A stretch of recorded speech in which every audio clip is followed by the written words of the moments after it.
I got a verse to share with you. It's Matthew 13:44. The kingdom of heaven is like a treasure hidden in a field. When a man finds it, he'll hide it, and then in his joy, he went and sold everything he had to buy the field. That's what we found in missions. We found our treasure. Our treasure is not here on earth, it's in heaven. And that's what our family is striving to do. Through missions, we've seen what it's done for our family. We've seen what it's done for others, how it's grown us closer together through short-term trips, and just serving others. You know, as we serve others, we're, I think, blessed more than we bless them. I don't know how that happens, but it does happen. And our vision is to see a facility in the Dominican Republic where families, youth groups, just individuals that have a call to want to feel that call to do a short-term trip would have a facility where they could come, stay, work in a hospital, orphanage, a school, whatever else we would have, partnered up with down there.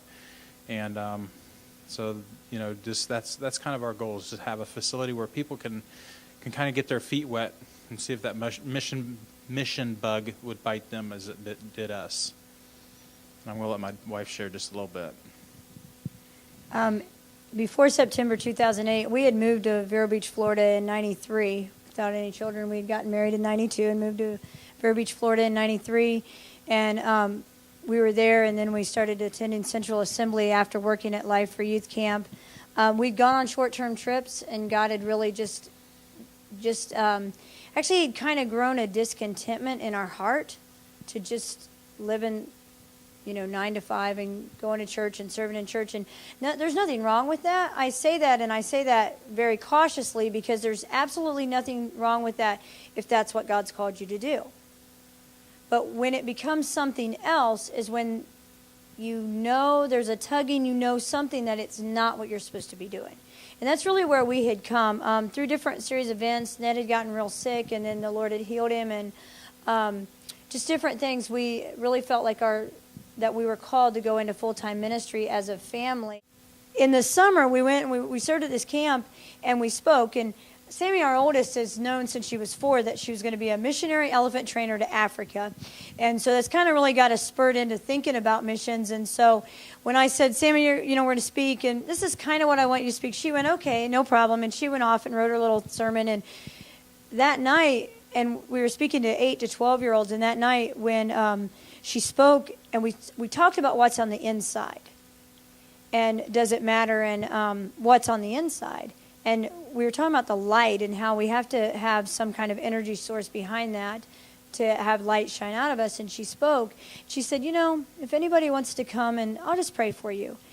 And all these kids from 8 to 12 just lined up. And then they lined up for her to pray for them. And she's looking at me like, what do I do? I'm like, honey, you said if they want to pray for you, so pray for them, But it was neat to see 10 and 11-year-old young men just weeping because they knew they hadn't done it. And it was like, wow. And then Jesse he prayed, and we did junior Bible quiz with them, did a few questions. So that's kind of how he did, the talk. But Hannah is a lot like her dad and does not want to speak and is like, I don't want to do it. Well, God used her in a powerful way, and she did speak because we felt like we needed to push her out. And it was just really, it was neat to see our family. So in that summer of 2008, we were going, okay, God, what do you have for us? We felt like something different. We thought maybe Christian camping, missions, something. So we just kind of searched around. And then September of 2008, Ned got laid off. And he's like, no problem, I'll find a job. And he didn't. And so we sat there, and I remember him putting his arm around the back of the couch and said, and actually we came up with a 2-year plan to go full-time missions. He was going to drive a truck. We were going to save up, go to mission school, this kind of thing. And we had a 2-week period where we prayed and fasted about it. And up until day 10, every door just kept getting bigger and bigger and bigger. I mean, it was wider and wider. And it was like, yes, this is the way. We had 4 other couples praying and fasting with us. And I mean, it was just like, this is it. Wow, God, it's really exciting when you think you found, or you know what you're doing in the Lord. And then all of a sudden on day 11, just like that, everything shut. I mean, this school that was talking to these people and everybody that was working together, they said, nope, doesn't work. So, okay, God, what are we doing? And he looked at me and he goes, are we just living in fear? And God's called us to go now. And so in 2 months, we sold everything. And we, because God told us not to have 1 foot here and 1 foot there, and not to have a fallback plan, because we were kind of hoping for that, but God said no. And so we went full-time missions. We sold everything. We hooked up with Youth with a Mission. There's one based in Orlando, and we went there. And so what they do first is a discipleship training school. So we did 3 months of lecture phase learning. Then we did 2 months of outreach to India, which was pretty crazy. And then we just did our School of Ministry Development. But God gave us a passion and a heart to see other families and other individuals have the chance to go on missions trip. And so he really led us to the Dominican Republic. It's not that far away. Like Tom said, we got there early morning of the earthquake. Yeah. I kept saying hurricane, and that was wrong, and then I said it right. And we got there, and we were actually, funny thing is, looking back, as we were standing in the store, and as the juices started falling off the shelf around Hannah, I often look back at that and went, wow, God, what if one of them would have fallen on her? And you kind of look back and think about that. But we were able to work with Agape Flights, and for the first 2.5 weeks that we were there, we were able to load planes, purchase supplies in there. We had 2 businessmen from Arkansas, flew to the DR, went to the store with us. We had sent everybody into the store to go get this, this, and this. We had it all loaded up. The man literally swiped his credit card, got back in the taxi to go to the airport, because he could do that and send supplies. And so that was really kind of a neat thing. It's neat to see what God is doing after the earthquake.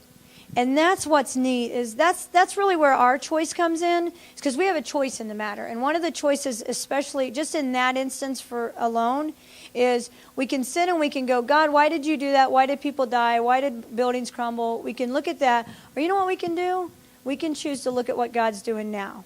That's our choice. We saw Dominican Republic pastors and businessmen within 24 hours of the earthquake in Santiago. Ned got to sit in on a planning meeting with over 60 missionaries and pastors. How do we best mobilize to get supplies into Port-au-Prince? Because what people didn't realize is if we send more people in, there's no place for the people there to live and eat, much less if we send more people. So the best thing we could have done at that moment was to send supplies. We did, within the month, we did get to go in and help out at a missionary. YWAM Santo Domingo had a missionary clinic set up there, and so that was really incredible.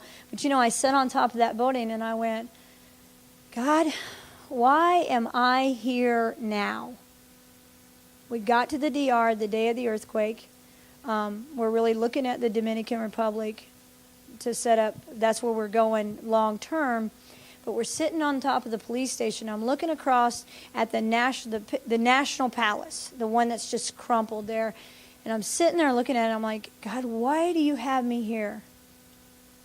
But it's not why he had me here. Don't miss what I have you here to do.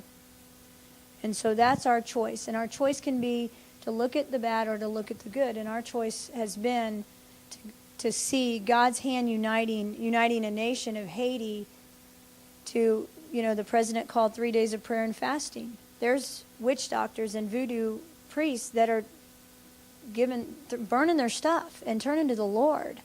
And that's what our choice is to do too, is to just give everything that we have to him.